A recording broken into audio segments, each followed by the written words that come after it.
शाहनवाज। आप मौजूद थे उस समय रात के समय? तो काम वाले आदमी हैं, रात को आके जल्दी से सो गए थे, सुबह काम जो रात में जो पुलिस के ऊपर पथराव कर रहे थे, आप कुछ नहीं पता। हम तो ऊपर पीछे को रहते हैं, तो सो रहे थे हम तो घर पे। जब उपद्रव मचा होगा, हल्ला हुआ होगा, तो आपने देखा था? हुआ तो कुछ दिखाई नहीं दे दिया था, अंधेरा घुप पड़ा हुआ था। खिड़की पे से जाकर कुछ दिखाई नहीं दे दिया, आंसू गैस के गोले चल रहे थे।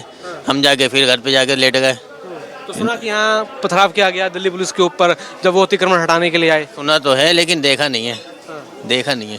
क्या कहेंगे, क्यों ये माहौल? अंधेरा घुप हो रहा था अंधेरा गुप्त था और तो क्यों यहाँ माहौल बिगाड़ने की कोशिश की गई, क्या मानते हैं? ये पता नहीं कौन लोग थे जो माहौल बिगाड़ने की कोशिश कर रहे थे, इसके बारे में हम नहीं जानते।